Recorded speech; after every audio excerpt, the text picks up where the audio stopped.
Ouais, je suis dans la suite de la petite vidéo, comme je l'ai appelé, pour parler proprement de, de Bena Congo. Parce que je crois qu'il y a quelque chose d'attractif au Congo, le grand royaume, qui a étonné les Portugais quand ils sont arrivés pour coloniser l'Afrique. Voyez-vous, cherchant les tribus perdues d'Israël, ils ont retrouvé un royaume qui était très bien structuré. Et ils étaient tellement étonnés de voir combien ce royaume était organisé. Voyez-vous, c'est un royaume qui les a beaucoup étonnés. Et jusqu'aujourd'hui, ils n'arrivent pas à comprendre comment ce royaume a pu se structurer à une époque où ils pensaient que les Noirs ils vivaient sous les arbres comme comme les singes. Voyez-vous, ils sont arrivés, ils ont été confrontés à un vrai pouvoir, une vraie autorité voilà, ici de ce royaume-là du Congo. Voyez-vous, c'est pourquoi il est très important qu'on puisse s'attarder un peu sur ce royaume. Et pourquoi ce royaume il a été affaibli à ce point. Nous voyons le Grand Congo, un pays qui était béni. Je rigolais une fois quand je lisais Omutunde et, et je l'aimais bien le suivre. Il dit, quand vous voyez les Blancs et dire, oh, Dieu m'a béni, oh, Dieu a béni l'Europe. Non, l'Europe n'a pas été bénie. Parce que si Dieu vous a aimé, il devrait vous bénir. Quand Dieu aime quelqu'un, il le bénit. Dieu a aimé Abraham, il a béni Abraham. Il a aimé David, il a béni David. Voyez-vous? Moi, lorsque je lis la Bible, quand on parle ce sont les théologiens qui comprennent très mal les Écritures, en fait, et qui nous amènent dans des histoires à dormir de haut. Je voyais un prédicateur prêcher, oui, vous cherchez la bénédiction de Dieu, mais Dieu peut vous bénir, ça ne consiste pas dans les biens matériels. Non, monsieur. Quand je lis ma Bible, quand Dieu a béni Jacob, c'est-à-dire que Dieu multiplie les têtes des bœufs. Jacob plutôt qui était un berger avec combien de têtes de brebis, Dieu le bénit, ça veut dire Dieu multiplie. Ça a quelque chose à voir avec le matériel. Quand Dieu vous bénit, ça veut dire qu'il vous bénit en argent, il vous bénit dans des biens, et il vous donne des maisons, il vous donne des richesses. Abraham qui n'avait rien, Dieu l'a béni, il était rempli de richesses. C'est la question que Pierre a demandé à Jésus. Il dit, Maître, quelle sera notre récompense? Parce que moi, je suis un pécheur, tu le sais, j'ai abandonné ma pêche pour te suivre. Si ce n'était pas important, le bien-être, comment se fait-il que quelqu'un comme Pierre pouvait s'inquiéter pour ça? Voyez-vous? Jésus n'a pas dit à Pierre, oh Pierre, incrédule, pourquoi tu suis les choses du monde? Pourquoi ceci, cela? Non. Jésus n'a pas tenu un tel langage. Jésus a compris l'inquiétude de Pierre. Il dit que de tous ceux qui ont abandonné leur famille, leurs enfants, leur métier, leur boulot pour me suivre, il ne dit pas que dans les siècles à venir, il dit ce siècle et les siècles à venir. Les siècles à venir, c'est la vie éternelle. Mais déjà dans ce siècle, ils leur seront donnés en centuple. Voyez-vous? Donc nous savons que la bénédiction matérielle caractérise ce qu'on appelle le peuple de Dieu. Je vais dire ouvertement que je ne crois pas que vous êtes un fils de Dieu si vous n'êtes pas béni. Alors, il y a quel intérêt d'être un fils de Dieu si on n'est pas béni? Parce que ce qui caractérise la lignée d'Abraham, c'est la bénédiction.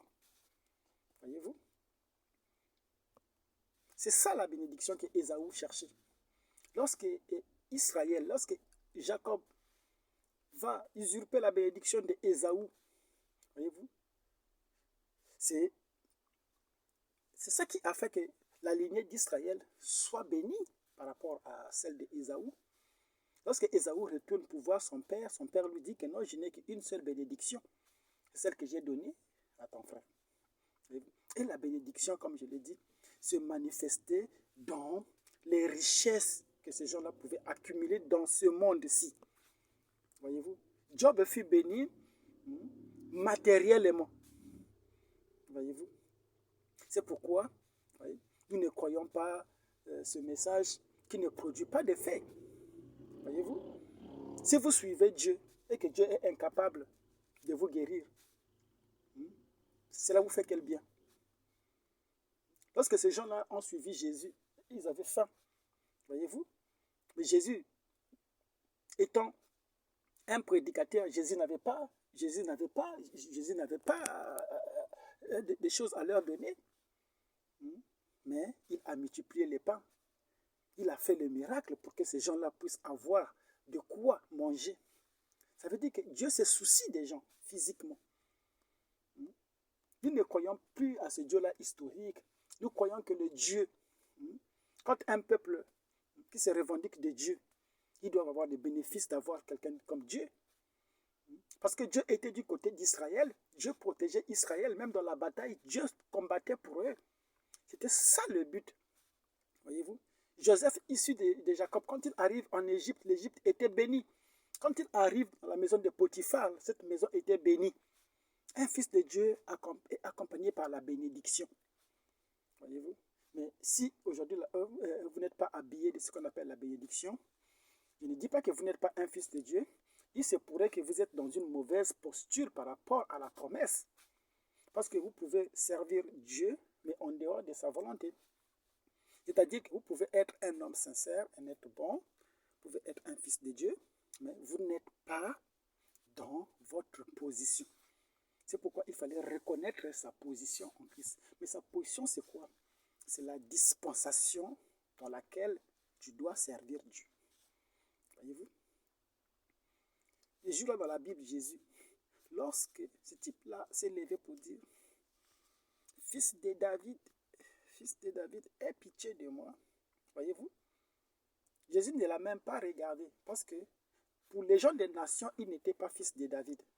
Fils de David s'appliquait à Israël, n'est-ce pas? Comment toi, un homme de nation, tu l'appelles fils de David? Tu n'es pas simplement dans ta position. Il ne t'écoutera pas. C'est pourquoi à l'ouverture des sceaux, les prières ne sont plus exaucées. Si vous priez Dieu selon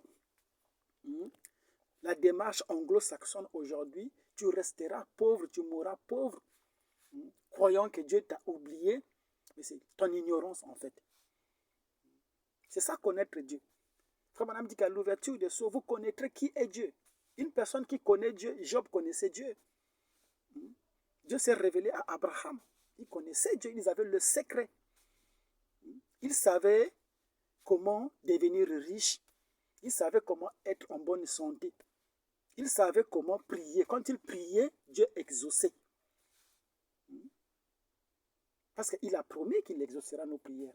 Mais comment se fait-il qu'aujourd'hui vous priez, dans les églises, vous faites des veillées de prières tous les jours, mais Dieu ne vous exauce pas? C'est parce que vous priez mal. Mais pourquoi vous priez mal? C'est parce que vous priez en dehors de votre dispensation. Vous n'êtes pas dans votre position. C'est pourquoi il faut reconnaître sa position en Christ. Voyez-vous? C'est de ça que je suis en train de parler. Là vous savez, vous sentez, bon, ça c'est pour rigoler que je le dis. Quelquefois, on a des idées précises lorsqu'on parle, mais on peut parfois déborder, sortir un peu du contexte. J'étais en train de parler de la langue Kikongo. Vous voyez, il y a un mystère à l'ouverture des sceaux. Ça, je l'ai dit, cette vidéo, vous savez, moi j'ai fait des vidéos pour les amis. Hein. Ce ne sont pas des vidéos de l'extérieur. Parce que moi, je crois au mystère des cercles. Je crois que lorsque Dieu il se révèle à Israël, il est fait en parabole. Hein, il est fait en parabole parce que en Israël, c'est le mystère des cercles. C'est-à-dire que quand il est devant des foules, il dit des choses de façon parabolique, de façon dogmatique, pour que les gens en écoutant ne comprennent pas. Mais lorsqu'il est parmi ses disciples, il leur explique certaines choses. J'en ai parlé la dernière fois, que lorsqu'il s'isole pour aller sur la montagne, il prend les 3 piliers, Pierre, Jean et Jacques, pour l'accompagner. Et il leur parle clairement parce qu'à eux, il a été donné même de voir, de connaître, comprendre, de voir le mystère de la transfiguration. De comprendre, parce que voir, c'est comprendre. Voyez-vous?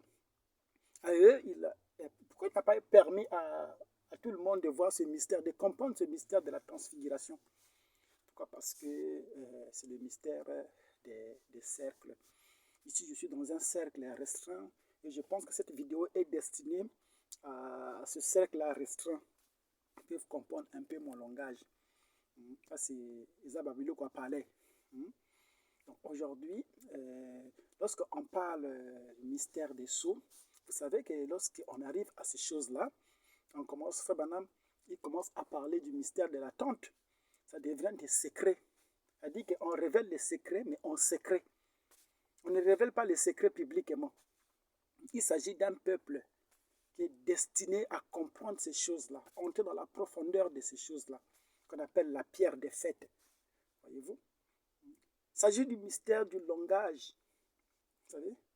Joseph en Égypte, il parlait égyptien, voyez-vous?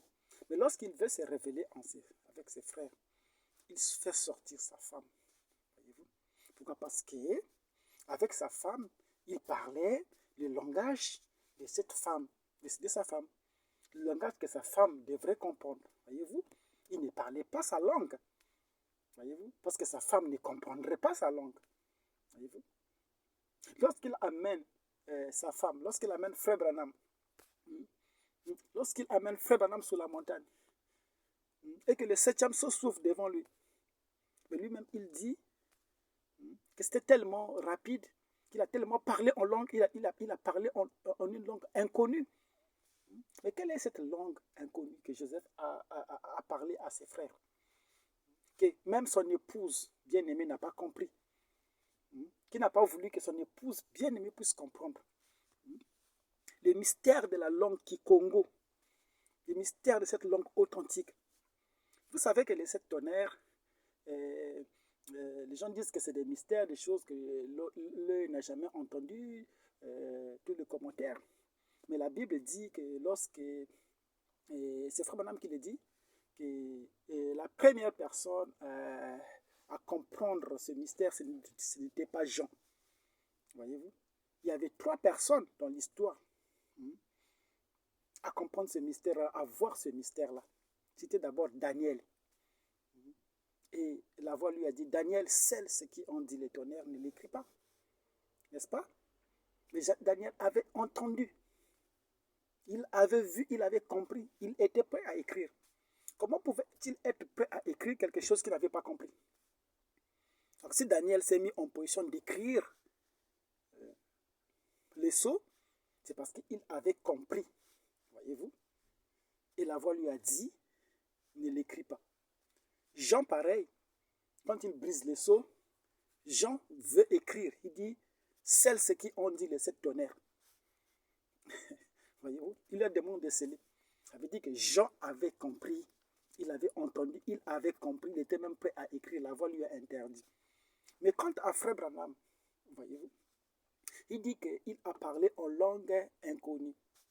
Quelle est cette langue inconnue dont il s'agit ici? Pourquoi je pense qu'il est temps de dire des choses clairement.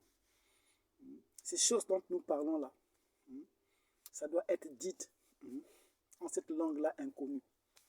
Il s'agit justement de comprendre c'est quoi la langue inconnue. La langue des sceaux. Cette langue qui a été ignorée. Parce qu'il a été dit en ce temps-là, 5 villes parleront cette langue-là. Hébreu. Voyez-vous? Et nous sommes en ce temps en question, c'est maintenant là. Il est question aujourd'hui de réhabiliter, de reprendre, réhabiliter, je vais dire, cette langue. Parce que je crois sincèrement que c'est en cette langue-là que les sceaux doivent être révélés aujourd'hui. Parce que lorsque nous parlons des sceaux, il ne s'agit pas de symboles. Les livres des sceaux, ce ne sont pas les 7 prédications intitulées prédications sur les sceaux que Frère Branham a parlé, non. Les sceaux, c'est une dispensation. C'est ce que les gens ne comprennent pas. Lorsque nous parlons des sceaux, l'âge des sceaux, nous parlons le message des sceaux, les gens croient que c'est cette série de prédications-là que Frère Branham intitulait premier sceau, deuxième sceau, ceci, cela. Non. Les sceaux, c'est une dispensation. C'est un message. Aujourd'hui, le piège, c'est quoi? Vous savez, Frère Branham parlait du miracle, je l'avais dit la dernière fois dans ma vidéo. Il parlait du miracle qui accompagnait le réveil de Luther. Il dit le miracle qui accompagnait le réveil de Luther, ce n'était pas de s'être rébellé contre l'Église catholique. Oui. Il dit que le paradoxe avec Luther, c'est que Luther est resté au-dessus du fanatisme qui a accompagné son réveil. Pourquoi? Parce que le réveil est accompagné aussi d'un certain fanatisme. Voyez-vous? Les gens, parfois, qui suivent, les foules qui suivent. Mais lorsqu'on leur pose la question, qui dites-vous que je suis, moi, le Fils de l'homme? C'est là où ces gens-là se perdent. Tu es Jérémie, tu es ceci. Alors, pourquoi m'avez-vous suivi si vous ne savez pas qui suis-je? Que dites-vous? Que moi, je suis le Fils de l'homme. Mais c'est seul Pierre qui avait eu la révélation, non? Il dit que tu es le Christ, le Fils de Dieu. Il dit sur cette pierre, sur cette révélation. Voyez-vous? Donc c'est 1 sur 1 million, voyez-vous? Donc c'est juste une poignée de gens qui pourront comprendre ces choses-là. Lorsque nous parlons de la dispensation, nous parlons de l'âge des sceaux, c'est de la dispensation. Parce que le message dont Frère Branham parlait, qui devrait être ramené à Israël, ce n'est pas les dogmes du christianisme. Parce que Paul lui-même disait que nous connaissons en partie. Voyez-vous? Il dit que nous connaissons en partie.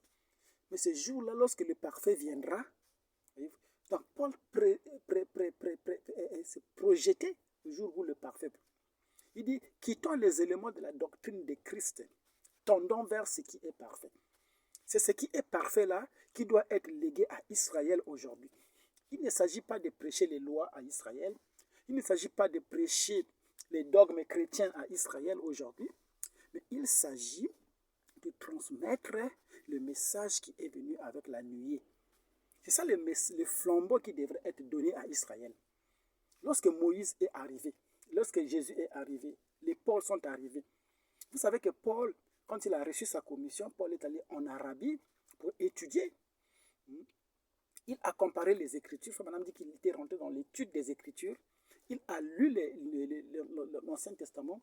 Il a interprété l'Ancien Testament. Voyez-vous? Et c'est ça, cette interprétation-là qu'il a léguée aux gens des nations, qu'on appelle le christianisme. Il a pris la circoncision qui était un symbole naturel.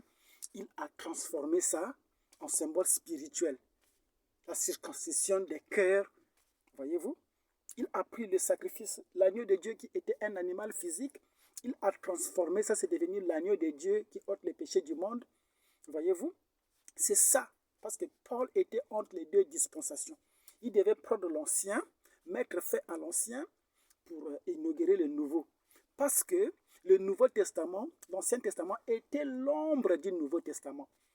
Tout comme le Nouveau Testament aussi, comme dit Frère Branham, par conséquent, Christ est l'ombre des choses à venir. Mais c'est quoi ces choses à venir-là? C'est cette ville-là que Jean a vue, la ville qui descendait du ciel. Comme une épouse. Israël restauré, les 144 000. Christ, par conséquent, était l'ombre de ça. Voyez-vous? Donc, lorsqu'il revient dans sa seconde venue, voyez-vous, pour rencontrer son frère, Joseph qui rencontre son frère, ce mystère-là s'est fait à travers les 7 tonnerres. Voyez-vous? S'il ne s'agit plus de l'ancienne alliance, il ne s'agit plus du Nouveau Testament qu'il faut léguer aux Africains. Parce que les Africains n'ont pas besoin du Nouveau Testament. Ils n'ont pas besoin du christianisme. Au contraire, le christianisme les appauvrit. Le christianisme les abrutit. Voyez-vous? Ce qu'ils veulent aujourd'hui, c'est de saisir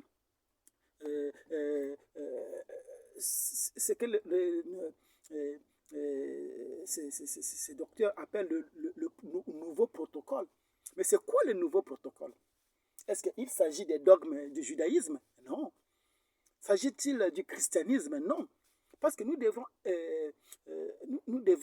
arrêter ces éléments de la doctrine de Christ, les impositions des mains, les baptêmes, toutes ces choses-là.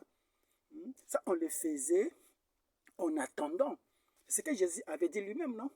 Faites ceci en mémoire de moi jusqu'à ce que je vienne. C'était le mystère du délai. C'est comme lorsque je vous dis, restez dans ma maison, gardez ma maison jusqu'à ce que je revienne. Alors, quand je reviens, ça veut dire que vous devrez libérer ma maison. Voyez-vous? Nous sommes contraints de revenir sur ces petites choses-là pour amener les gens à comprendre de quoi nous voulons parler. Ici, il s'agit du message des sceaux. C'est quoi le message des sceaux? Parce que c'est ce message-là qui doit être légué à Israël. Si vous ne comprenez pas c'est quoi le message des sceaux, la dispensation des sceaux, alors vous ne pouvez pas être dans l'âge d'Israël. Voyez-vous? Parce que Paul n'a pas pris le judaïsme et n'a pas amené le judaïsme aux gentils. Lui-même étant un judéen, il n'a pas pris cette religion-là, du judaïsme, le dogme d'Israël, pour ramener aux gentils. Tout comme les gentils aujourd'hui, ils ne prendront pas les dogmes chrétiens pour ramener à Israël. Ce n'est pas ce qu'Israël a besoin. La dernière fois, j'ai parlé du capuchon de la montagne qui fut ôté. Voyez-vous, une partie coula du côté septentrional, une autre partie du côté méridional. Pourquoi Frère Branham dit que lorsqu'il revient dans sa troisième venue, il va droit à Israël. Voyez-vous? Il revient comme étant fils de David. Et fils de David, il revient pour régner, restaurer l'autorité d'Israël. Et comment peut-il restaurer l'autorité d'Israël? C'est de ça qu'il s'agit aujourd'hui. Il ne s'agit pas de venir prêcher le christianisme aux Africains aujourd'hui. Ce qu'on appelle le nouveau protocole, c'est ça, les mystères des sceaux. Pourquoi les sceaux devraient être révélés? Pourquoi il fallait qu'on brise les 7 sceaux? C'est ça la troisième dispensation qui s'ouvre avec l'ouverture des sceaux. Parce que le message des sceaux, Frère Branham dit dans celui qui est en vous, paragraphe 24, il dit le message des sceaux, c'est le message de la Bible entière. Les sceaux terminent le Nouveau Testament et le scellent. Donc lorsque les sceaux sont prêchés, le Nouveau Testament est arrêté. C'est la fin du Nouveau Testament. La grâce termine, parce que la grâce était donnée pour les japhétistes. La grâce termine avec le Nouveau Testament. Quand Japheth, la dernière, Frère Branham dit que lorsque la dernière brebis entrera, voyez-vous, les portes de la grâce seront fermées. Dieu se tournera maintenant du côté d'Israël. Alors, il s'agit de savoir comment Dieu traite avec Israël. Parce que si vous ne savez pas comment Dieu traite avec Israël, vous allez commencer à faire les campagnes d'évangélisation.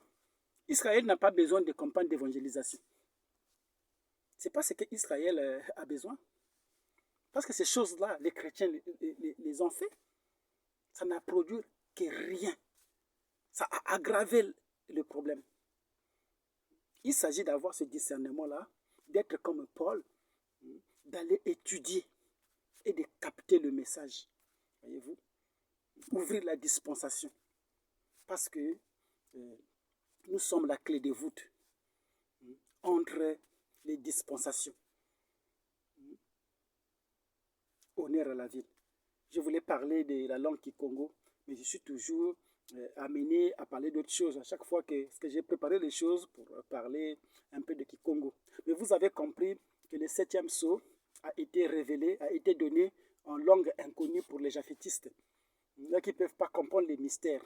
Aujourd'hui, il s'agit de comprendre ce que c'est l'attraction, quelle est l'attraction aujourd'hui. Cette langue Kikongo dont nous allons parler, qui va révéler l'identité, parce que cette langue-là révèle l'identité des Juifs. Vous savez qu'un peuple peut perdre son identité, peut perdre même sa culture et tout, mais un peuple ne perdra jamais sa langue, parce que dans la langue est cachée l'identité d'un peuple. Pourquoi ne comprenez-vous pas mon langage? pense que la vidéo est déjà à 24. Je reviendrai la prochaine fois pour parler uniquement de la langue.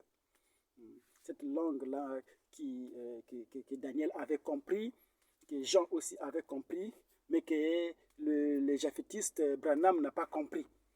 Il dit qu'il a parlé, mais je n'ai pas compris, parce qu'il a parlé en langue inconnue. Voyez-vous, on va parler les Kikongo, parce que nous sommes les Bena Congo. On va parler un peu aussi de ce qui se passe en RDC, pourquoi RDC est dans cette posture-là. Un pays où coule le lait et le miel, un pays qui regorge toutes les richesses du monde. C'est-à-dire que l'ensemble des richesses du monde se retrouvent dans un seul pays. C'est ça l'amour de Dieu, non? Dieu a tellement aimé le Congo, tellement aimé son peuple, a tellement aimé cette terre-là, où coule le lait et le miel. Pourquoi il y a une attraction là-bas? Cette guerre-là qui se passe, cette guerre-là qu'on voit en RDC là. Quel est le but de cette guerre-là? Des choses sont en train de se développer. L'Afrique ne sera jamais la queue. L'Afrique est la tête. Beaucoup de transformations vont se passer et la RDC va repartir. Le Congo va repartir. L'Afrique centrale va redémarrer. Parce que mon Rédempteur viendra de Sion. Voyez-vous? Honneur à la vie.